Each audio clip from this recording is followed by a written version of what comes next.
Olá, pessoal. Meu nome é Raíssa, sou professora de Química, Física e Matemática e hoje a gente vai falar um pouquinho sobre funções oxigenadas. Bom, antes de falar sobre funções oxigenadas, a gente tem que relembrar um pouquinho o que a gente já estava vendo anteriormente. Se você não assistiu os vídeos, assista. A gente tem vários vídeos aqui numa coleção que é de hidrocarbonetos. Os hidrocarbonetos são formados somente por carbono e hidrogênio, certo? E eles são geralmente derivados de petróleo. Depois dos hidrocarbonetos, a gente começa a estudar outras funções orgânicas. O que são funções orgânicas, professora? Na química orgânica, a gente tem vários pedacinhos de moléculas chamados grupos funcionais. Esses grupos funcionais, quando eles estão presentes em certos compostos, a gente consegue classificar os compostos em classes. Tudo bem? Classificações diferentes.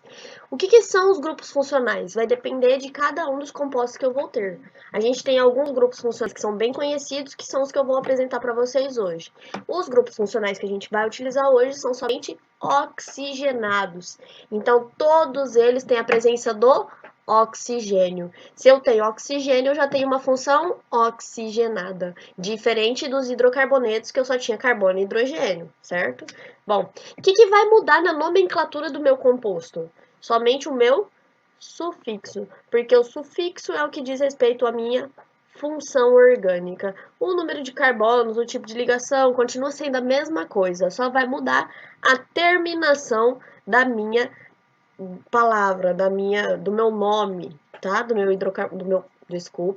meu composto orgânico. Bom, para começar, a gente começa com uma das principais funções e das mais conhecidas, que é o álcool.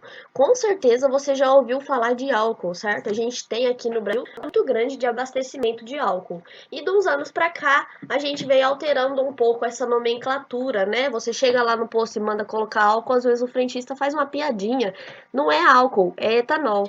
Etanol é um álcool, tá, pessoal? Etanol é um nome específico de um álcool. O álcool é a função orgânica em si e o etanol é aquele álcool em específico. Bom, o que tem um álcool? O que faz um álcool ser um álcool? O OH, tá, pessoal? Que a gente chama também de hidroxila, um nome bem difícil. Então, se eu tenho uma cadeia carbônica e nessa minha cadeia carbônica eu tenho um OH, como a gente pode ver nesse exemplo aqui, ó, eu tenho um álcool, tudo bem? Professora, como que eu dou nome para um álcool? Mesma coisa que a gente estava fazendo até agora. Primeira coisa que a gente faz, encontra os carbonos. Todo vértice a gente tem um carbono, lembra? Então aqui eu tenho um carbono e aqui no finalzinho eu tenho um carbono. Professora, aqui eu vou ter um carbono? Não tem o OH, então não tem carbono aqui. Se esse carbono aqui primeiro só está fazendo essa ligação, ele falta 3 hidrogênios. E se esse outro carbono de cima está fazendo essa ligação e essa ligação, falta 2 hidrogênios. Isso aqui é lá do nosso primeiro vídeo, lembra? Completar a valência do carbono. Bom, agora que eu já sei quantos carbonos e quantos hidrogênios eu tenho, o que eu vou fazer? Eu vou dar nome. Eu tenho 2 carbonos, então vai chamar et. Eu não tenho ligação dupla nem tripla, então vai chamar an. E a terminação vai ser ol. Por que vai ser ol? Porque eu tenho esse querido grupo funcional aqui, que eu vou chamar de hidroxila. Lembrando que é somente a parte aqui, ó, que tá grifada em vermelho, que é a hidroxila, tá, pessoal? O composto inteiro, ele não vai chamar hidroxila, ok? É só o OH que chama hidroxila. Bom, vamos continuar o nosso nome. Et mais an mais ol, etanol, que todo mundo conhece, é o nosso querido álcool utilizado aqui no Brasil como combustível, né? Professor, etanol é só utilizado como combustível? Não, o etanol tem várias utilizações aqui no Brasil.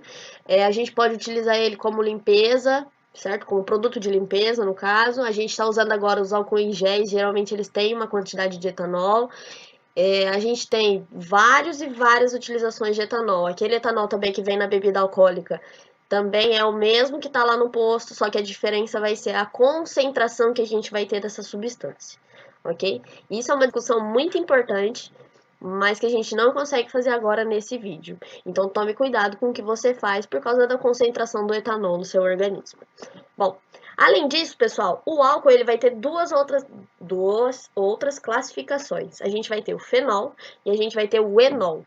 O fenol é aquele álcool que vai estar sempre ligado, o OH, num anel aromático. Lembra o que é um aromático? O aromático é aquele composto que tem um benzeno, no mínimo um benzeno. Ele pode ter mais de um benzeno, mas no mínimo ele tem que ter um. Então, o benzeno é esse composto aqui, né? Que ele é sextavado e ele tem as 3 ligações duplas conjugadas, né? Quer dizer, pula um, vai uma ligação, pula uma, vai outra ligação e assim por diante. Aí aqui eu tenho o efeito de ressonância, né? É um efeito muito importante. Então, o fenol, ele é caracterizado por esse anel benzênico, né? Ou anel aromático, como a gente chama, ligado no OH. E o enol vai ser um OH ligado a um carbono que faz ligação dupla, tá vendo? Então, toda vez que o meu carbono for insaturado, que ele faz dupla ou tripla, eu vou ter um enol, que tem um OH ligado aqui nesse carbono insaturado. Bom, além disso, pessoal, a gente vai ter outros compostos. 3 desses compostos a gente pode classificar de acordo com o grupo funcional que ele vai apresentar, que é a carbonila. Carbonila é um carbono ligado com uma ligação dupla no oxigênio. Então, como que a gente vê isso? C dupla O. Isso é uma carbonila. C dupla, opa, vamos voltar aqui, dupla O. E isso aqui é uma carbonila, tá, pessoal? Então, toda vez que eu tiver um carbono com dupla O, eu tenho uma carbonila. O que pode mudar de um composto por outro? Por exemplo, o primeiro aqui, a gente vai ter um carbono aqui, ó, né? Bem no meio. E a gente tem um C dupla O, não tem? Isso daqui é uma carbonila. Ok? Aqui, mesma coisa, ó, a gente tem um carbono aqui no meio. Aqui é uma carbonila. E aqui também. Aqui no meio, um carbono. Então, a gente tem C dupla O, uma carbonila. O que vai alterar, pessoal? A gente vai ter outras coisas ligadas nessa carbonila. Por exemplo, na cetona, a gente sempre vai ter a carbonila no meio de 2 outros carbonos. Então, aqui tem que ser carbono. Pode ser quantos vocês quiserem. Então, ao invés de pôr carbono, a gente coloca R de radical. Porque pode ser de qualquer tamanho, tá, pessoal? Vou pôr R, R'. Quer dizer, eu posso ter 3 carbonos ligados, 4 carbonos ligados, 5, 6, 7, 10, 11. Do outro lado, a mesma coisa. Então, ele sempre tem que estar no meio da cadeia, ok? Para ser uma cetona, ele tem que estar ligado em outros 2 carbonos. O carbono da carbonila tem que estar ligado em outros 2 carbonos para ser uma cetona. Bom, o aldeído já é um pouquinho diferente, porque o aldeído aqui, ó, a gente vai ter radical também desse lado, então vai ter carbono. Mas aqui deste outro lado, ele vai sempre terminar com hidrogênio, ok? Isso aqui é um outro grupo funcional. Bom, então o que mudou da cetona para o aldeído? Um dos lados ele foi substituído por hidrogênio. Ele não fica mais no meio da cadeia carbônica, né? Ele fica lá no finalzinho já. E o ácido carboxílico ele é bem parecido com o aldeído, só vai mudar que ao invés de hidrogênio vai ser OH, tá? Hidroxila aqui de novo. Esses grupos eles podem apresentar outros nomes, tá, pessoal? Mas o mais importante da gente saber aqui é a carbonila que estão presentes em todos eles. Bom, além disso, pessoal, como que eu dou nome para todos esses compostos? Cetona e aldeído, a gente vai seguir a mesma regra anterior. A gente conta a quantidade de carbonos. Por exemplo, se aqui fosse, ao invés de R, se fosse o carbono, né? Vamos pôr os carbonos aqui. Pronto, ó, adicionei os carbonos aqui. O que a gente vai fazer agora? Contar. Na cetona aqui, no caso, eu vou ter um carbono, 2, 3. Então, prop. Eu tenho ligação dupla entre os carbonos, não é ligação dupla que tem na carbonila, tá? É ligação dupla entre os carbonos. Não tenho. Se eu não tenho ligação dupla entre os carbonos, é AN. E para indicar que é uma cetona, vai terminar em ona, tá, pessoal?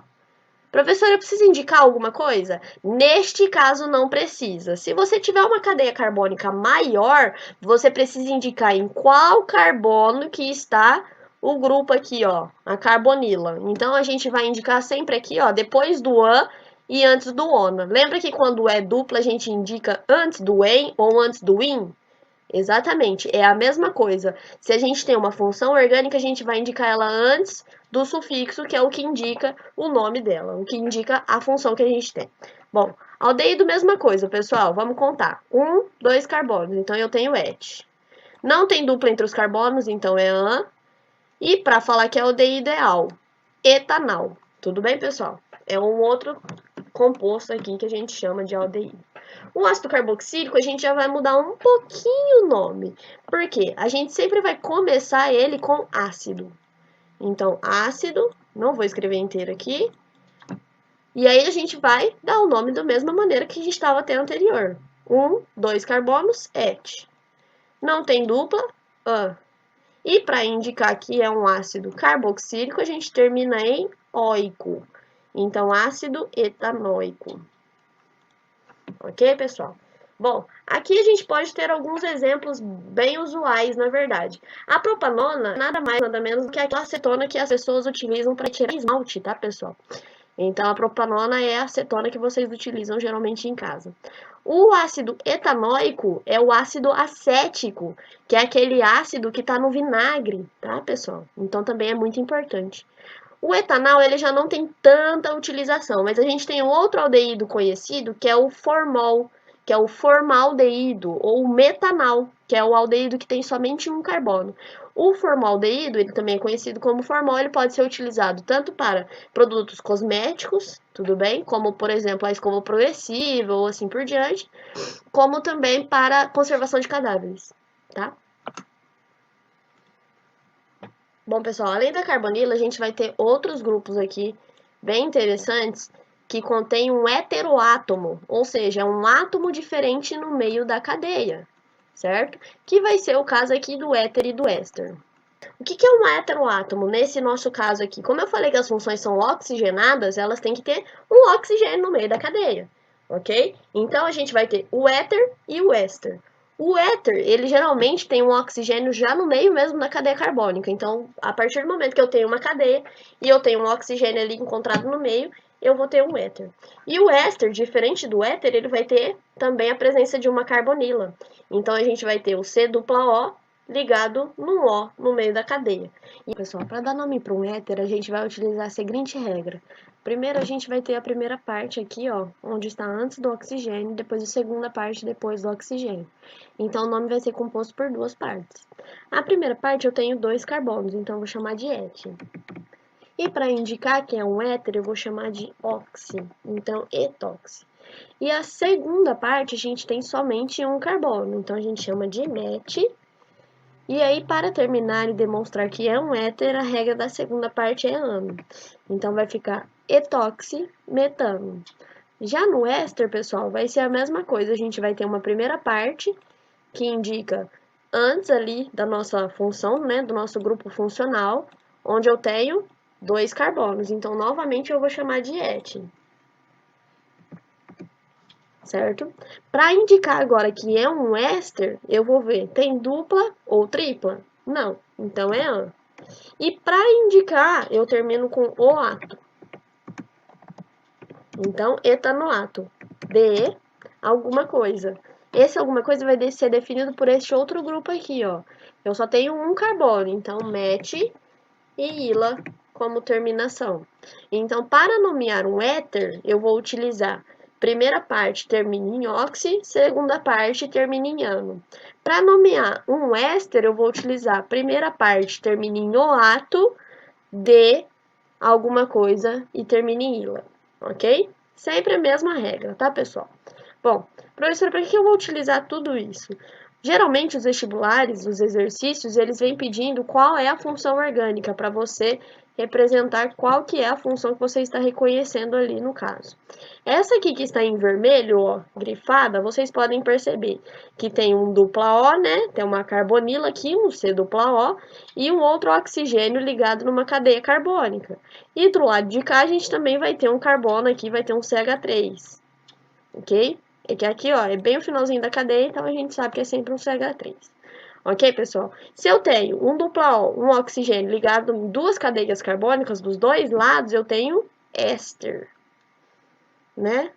Nossa, professor, e aquele ali de cima, ó? Ele não pediu, mas eu sei que função que é essa. Que função que é essa aqui? Ácido carboxílico, né, pessoal? Certo? Na nossa segunda aqui, ó, a gente vai ter este grupo funcional, CO2H, que a gente pode escrever como COOH. Quem é o COOH? Olha aqui que lindo. É o ácido carboxílico de novo. Eu não tenho um C aqui, ó. COOH, tá? tá, pessoal? Então, o ácido carboxílico, ele pode ser escrito dessa maneira. Assim como o aldeído, ele pode ser escrito como COH, tá? Porque ele não vai ter esse oxigênio aqui, então ele vai ter um oxigênio só. Bom, depois no próximo ali, a gente também pode escrever ele, ó. Olha aqui que lindo, a gente conhece essa função.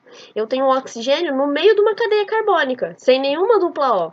Então, eu tenho um éter, né? Professor, e os cloros? Os cloros é conteúdo para outro vídeo, tá? Bom, esse exercício eles caem muito, principalmente em vestibular no Enem, tá, pessoal? Esse exercício aqui é do Enem de 2010. Ele fala da curcumina, que é um pó, na verdade, e ele parece que ajuda em mal de Parkinson ou tratamento de Alzheimer, tá, pessoal? Bem, aí ele fala pra gente encontrar quais são os grupos funcionais, quais são os grupos orgânicos que a gente enxerga aqui. Primeiro de todos que a gente vê é esse daqui, ó. Novamente, a gente tem um oxigênio no meio de carbonos, né? Perdido ali no meio. O que é isso? É um éter. Aqui do outro lado, ó, a gente também vai ter o éter, né? Que também é importante. Depois, a gente tem aqui um OH ligado num anel benzênico, né? Num anel aromático. E aqui desse lado também a gente vai ter a mesma coisa. Essa função a gente chama de fenol, né? Mas aqui em cima a gente vai ter um OH, ó, ligado numa cadeia, só que, ó, num carbono que faz ligação dupla, né? Um carbono insaturado. Então, isso aqui é um enol, que é um tipo de álcool, lembra? É um álcool ligado num carbono insaturado. E a nossa última função que a gente consegue observar aqui é essa dupla O, que é uma carbonila no meio de uma cadeia carbônica, no meio de dois carbonos. Aqui a gente tem uma cetona, né, pessoal? Bom, esse exercício geralmente cai muito, tá, pessoal? Principalmente para reconhecer quais são os grupos orgânicos. A gente ainda não terminou os grupos orgânicos, tem dois grupos orgânicos muito importantes ainda para serem falados, que é a amina e a amida, que são compostos nitrogenados. Aí a gente vai falar de nitrogênio, ok, pessoal? Bom, na aula de hoje é isso. Se vocês ficarem com dúvida, entrem em contato, curtam o vídeo e se inscrevam no canal.